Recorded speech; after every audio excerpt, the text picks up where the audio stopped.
Aku Lila. 3 bulan lalu, aku dan keluargaku pindah ke rumah warisan nenek di daerah Ciamis. Rumahnya tua banget, dari luar aja udah kelihatan klasik, agak serem malah, atapnya tinggi, jendelanya besar-besar, dan catnya udah mulai mengelupas. Gentengnya sebagian udah diganti, tapi sisanya masih pakai genteng lama yang warnanya coklat kusam. Ada pohon mangga besar di depan rumah, dan batangnya udah condong ke arah kanan kayak mau roboh. Pertama kali kami sampai, suasananya sepi banget. Nggak ada suara burung, nggak ada angin. Aku berdiri di depan gerbang besi berkarat, ngeliatin rumah itu dengan perasaan campur aduk. Aneh rasanya. Ini rumah peninggalan keluarga sendiri, tapi aku ngerasa kayak orang asing di sini. Pas pertama kali masuk, aku langsung ngerasa hawa rumah itu beda. Dingin padahal siang-siang. Matahari lagi terik-teriknya, tapi hawa di dalam rumah kayak baru nyalain AC. Bahkan mama yang biasanya cuek juga sempat bilang, "Kok adem ya, padahal nggak ada kipas atau AC nyala." Tapi ya sudahlah, namanya juga rumah peninggalan keluarga. Kata mama, rumah ini udah kosong hampir 10 tahun, sejak nenek meninggal. Sebelumnya, nggak ada yang berani nempatin, karena katanya, rumah ini terlalu banyak kenangannya. Papa mulai mindahin barang dari mobil ke dalam rumah, sedangkan aku dan adikku, Dira, sibuk ngeliatin-liatin ruangan. Ruang tamunya luas, dindingnya masih dipenuhi foto-foto lama dalam bingkai kayu. Ada foto nenek dan kakek, ada juga foto-foto mama waktu kecil. Ada satu foto yang bikin aku merinding sedikit. Sebuah potret hitam putih seorang wanita dengan senyum tipis dan mata melotot. Aku nggak tahu siapa dia. Nggak ada nama, nggak ada keterangan. "Kamu tidur di kamar sebelah kanan." "Ya," kata mama sambil ngasih kunci. Aku nurut aja, walaupun dari awal ngeliat lorong ke kamar itu, aku udah ngerasa nggak enak. Lorongnya sempit dan agak gelap. Lampunya kuning redup, dan setiap langkah kaki terasa kayak bergema. Kamar itu ternyata cukup besar. Jendela kayunya menghadap ke halaman belakang, dan ada lemari tua di pojok kiri. Tapi satu benda yang langsung nyita perhatian aku adalah cermin besar yang berdiri sendiri di pojok kanan kamar. Cerminnya tinggi, hampir 1,5 meter. Figurannya dari kayu tua, ukiran di pinggirannya kelihatan rumit, motif bunga dan daun. Warnanya coklat gelap, udah agak kusam. Tapi yang bikin aneh, cerminnya sendiri kelihatan bersih banget. Nggak ada debu sama sekali, padahal lemari dan lantai sekitar situ banyak debunya. Aku sempat nyoba lap-lap bagian figura, dan bener aja. Pas aku sentuh figura kayunya, rasanya dingin dan lembab. Tapi kaca cerminnya hangat, kayak baru dijemur di matahari. Aneh banget rasanya. Aku sempat lihat bayanganku di sana, tapi cuma sebentar, karena tiba-tiba mama muncul di pintu dan bilang, "Jangan pernah lihat ke cermin itu tengah malam ya, Lil." Aku langsung noleh. "Hah? Kenapa, Ma?" Mama diam sebentar. Tatapannya tajam, nggak kayak biasanya. "Pokoknya jangan ya. Kalau udah jam 12 malam, tutup pintu. Jangan lihat ke sana." Aku kira mama cuman bercanda. Tapi tatapannya waktu ngomong, gitu. Serius. Serius banget, kayak ngingetin sesuatu yang penting. Aku nggak nanya lagi, soalnya aku juga udah agak merinding. Tapi rasa penasaran itu tetap ada. Malam pertama di rumah itu, aku nggak bisa tidur. Jam masih nunjukin pukul 11 lewat. Dira udah tidur duluan di kamar sebelah. Papa sama mama juga kayaknya udah capek. Aku muter-muter di kamar, sesekali ngeliatin cermin itu. Aku taruh koper di depannya, biar agak ketutupan. Tapi tetap aja, kesannya kayak dia ngeliat balik ke aku. Ada suara gemeretak dari langit-langit. Aku kira tikus. Tapi suaranya pelan banget, kayak langkah kaki. Aku nekat buka jendela, biar udara masuk. Tapi pas aku buka, cuman ada halaman gelap dan pohon kelapa tua yang daunnya nggak gerak sama sekali. Angin pun nggak ada. Aku akhirnya rebahan, narik selimut sampai ke dagu. Tapi sebelum tidur, mataku lagi-lagi ngelirik ke cermin itu.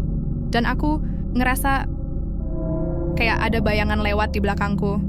Padahal nggak ada siapa-siapa. Besok paginya, aku nanya ke mama soal cermin itu. Mama bilang, cermin itu peninggalan dari nenek. Udah ada di sana bahkan sejak mama kecil. Tapi katanya, dulu pernah ada kejadian aneh. Omnya mama, yang waktu itu remaja, katanya suka ngelamun di depan cermin itu tiap malam. Sampai akhirnya, dia ngilang. Waktu dicari-cari, nggak ketemu. Cuma ketemu cerminnya retak di bagian tengah. Tapi retaknya hilang sendiri besok harinya. Sejak itu, nggak ada yang berani taruh cermin itu di ruangan manapun. Kecuali di kamar itu. Aku cuma diem. Bulu kuduku berdiri. Aku nyoba mikir logis. Mungkin aja itu cuma kebetulan. Tapi malam berikutnya, rasa penasaran aku mulai muncul lagi. Dan itu jadi awal dari semuanya. Malam itu, aku begadang nonton film horor di kamar. Suasana rumah sepi banget, cuma suara kipas angin tua di pojokan kamar yang muter pelan.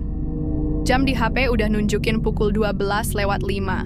Lampu kamar udah aku matiin, cuma cahaya dari layar. Laptop yang nyala. Film yang aku tonton sebenarnya juga nggak begitu serem, tapi entah kenapa malam itu rasanya beda. Udara di kamar terasa lebih dingin dari biasanya, bahkan selimut pun nggak cukup nahan rasa menggigil. Aku iseng berdiri dan nyamperin cermin. Sebenarnya penasaran sih, masa ia cuma lihat cermin doang bisa kenapa-kenapa? Cermin itu berdiri tegak di pojokan kamar, sebagian masih ketutupan koper yang aku taruh kemarin. Tapi bagian atasnya kelihatan. Aku geser sedikit koper itu dan berdiri tepat di depannya. Pas aku berdiri di depan cermin, awalnya biasa aja. Aku lihat bayangan diriku sendiri, rambut acak-acakan, mata agak sembab karena kurang tidur. Tapi tiba-tiba, bayanganku nggak ngikutin gerakanku. Aku ngedongak pelan dan ngeliat.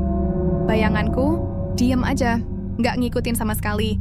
Aku angkat tangan kanan pelan-pelan dan yang muncul di cermin tangan kiri. Tapi itu bukan karena efek pantulan. Gerakannya nggak sinkron. Ekspresinya juga beda. Aku tegang, dia malah senyum. Senyum aneh yang dingin banget rasanya. Senyuman yang bikin aku pengen mundur. Aku mundur pelan-pelan, tapi bayanganku tetap berdiri di sana, nggak gerak. Malah kayak makin jelas, makin terang, seolah-olah dia makin nyata. Aku berhenti napas sejenak. Jantungku berdegup kencang, tangan gemetar, dan keringat mulai dingin. Tanpa mikir panjang, aku langsung lari keluar kamar. Pintu aku buka paksa, dan aku lari ke kamar Mama. Ku ketuk pintunya panik sambil bilang, "Ma, boleh nggak aku tidur sini? Aja malam ini, please." Mama langsung bangun, lihat wajahku, dan tanpa tanya banyak, langsung nyuruh aku masuk. Aku tidur di kasur sebelah Mama, badan masih gemetar. Selama beberapa menit, aku cuma bisa tarik napas dalam-dalam sambil merem. Tapi bayangan dari cermin itu masih terus muncul di kepalaku. Senyumannya, ekspresinya, dan cara dia mandang aku nggak tahu itu apa. Tapi satu hal yang aku tahu pasti, malam itu, sesuatu dari dalam cermin nunjukin dirinya ke aku. Besok paginya, aku langsung cerita ke Mama. Aku duduk di meja makan dengan wajah lesu dan mata bengkak karena kurang tidur. Mama awalnya cuma nyuapin Dira, tapi pas ngeliat ekspresi mukaku yang pucat, dia naruh sendok dan nanya, "Kamu kenapa, Lil?" Aku sempat ragu mau cerita. Tapi rasa takutku lebih besar dari rasa malu. Jadi aku ceritain semuanya. Tentang malam itu, tentang bayangan di cermin yang gak ngikutin gerakanku, tentang senyum anehnya, dan gimana aku lari ketakutan sampai tidur di kamar Mama. Waktu aku cerita, Mama diam, lama. Dia duduk sambil nunduk, tangan mengusap-ngusap, cangkir teh yang udah dingin. Akhirnya dia ngomong, pelan banget, hampir kayak bisikan. "Dulu, cermin itu dipakai buat ritual sama nenek moyang kita." Aku langsung merinding. "Ritual apaan, Ma?" Mama ngangkat wajahnya. Matanya kelihatan berat, kayak dia nahan sesuatu selama ini. Cermin itu katanya pintu, tapi bukan ke tempat biasa. Siapapun yang ngelihat ke sana pas tengah malam, bisa ketemu versi lain dari dirinya. Bukan bayangan biasa, tapi sesuatu yang bisa nyamar jadi kamu, yang bukan manusia. Aku nggak bisa ngomong, tenggorokanku kering, mulutku terbuka tapi nggak ada suara yang keluar. Kalau sampai kamu terlalu lama ngelihat, dan versi itu keluar dari cermin. Mama berhenti sebentar. Dia bisa tukar tempat sama kamu, dan yang asli nggak bakal bisa balik. Aku langsung keinget wajah senyum aneh di cermin itu. Senyum yang kayak bukan dari manusia.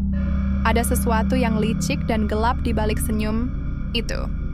Aku bergidik dan buru-buru ngegeser kursi, berdiri sambil bilang, "Aku mau nutup cerminnya, sekarang." Tanpa tunggu jawaban Mama, aku balik ke kamar dan ambil kain putih dari lemari. Aku sempat ragu-ragu buka pintu, tapi akhirnya aku dorong. Perlahan, cahayanya redup. Cerminnya masih di pojok, berdiri tegak, kayak nungguin aku balik lagi. Aku jalan pelan-pelan sambil bawa kain putih itu. Degup jantungku keras banget, bahkan sampai kedengeran di telingaku sendiri. Begitu aku cukup dekat, aku lempar kain itu ke atas cermin. Dan langsung aku mundur. Tanganku gemetar dan keringat dingin mulai keluar. Tapi anehnya, begitu cermin itu ketutupan, hawa di kamar jadi sedikit lebih hangat. Kayak tekanan yang dari tadi nahan napasku, tiba-tiba berkurang. Sejak Saat itu, setiap malam aku selalu pastiin cermin itu ketutup. Bahkan di siang hari pun, aku nggak berani buka tutup kainnya. Aku tidur dengan posisi membelakangi arah cermin. Dan setiap lewat depan kamar, aku selalu jalan cepet-cepet. Tapi, entah kenapa, beberapa kali aku ngerasa ada yang ngeliatin. Bukan, cuma perasaan biasa. Rasanya kayak ada tatapan tajam dari balik kain putih itu. Kadang, saat aku lagi jalan di lorong, aku ngerasa pundakku berat, kayak ada yang ngikutin dari belakang. Dan begitu aku noleh ke arah kamar, kain putih di cermin itu kadang bergerak dikit, padahal nggak ada angin. Aku pernah cerita lagi ke Mama, tapi dia cuma bilang, kalau kamu udah nutup cerminnya, jangan buka lagi, jangan iseng, dan jangan pernah mikirin apa yang kamu lihat malam itu. Tapi gimana bisa, itu bayangan masih terus kebayang-bayang di kepalaku. Senyumannya, tatapan, matanya, bahkan aku sempat mimpi dia masuk ke kamarku, berdiri di pojok ngeliatin aku tidur. Tapi aku nggak bisa bangun, cuma bisa lihat dari balik kelopak mata setengah terbuka. Beberapa malam kemudian, aku dengar suara langkah kaki di lorong. Padahal semua orang udah tidur. Suaranya pelan, tapi konsisten. Tek, tek, tek. Aku nahan, napas. Aku pikir itu papa, tapi suara langkahnya beda. Ringan, kayak bukan kaki orang dewasa. Aku ngintip dari balik selimut. Nggak ada siapa-siapa. Tapi begitu aku nengok ke arah pintu, kain putih di cermin itu agak tergeser. Kayak ada yang baru aja narik pelan-pelan dari baliknya. Aku langsung nutup mata, baca doa dalam hati. Jantungku berdetak kencang, keringatku dingin. Aku nggak berani gerak sampai pagi. Besoknya, aku bangun dan langsung lihat cermin itu. Kainnya masih ada, tapi posisinya beda. Kayak ada yang nyoba buka, tapi gagal. Sejak saat itu, aku jadi lebih sering tidur di kamar Mama. Kadang Mama juga ikut tidur di kamarku. Tapi dia selalu bawa dupa kecil dan air dalam botol. Katanya buat jaga-jaga. Aku nggak ngerti banget soal hal kayak gitu, tapi aku ikutin aja.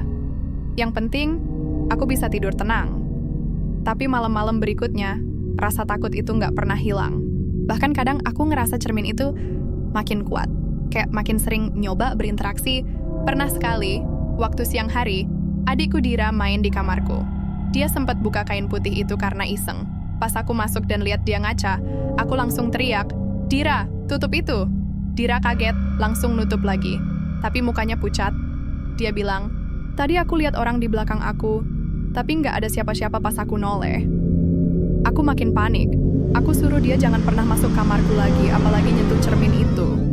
Aku nanya ke Mama, kenapa nggak dibuang aja cerminnya?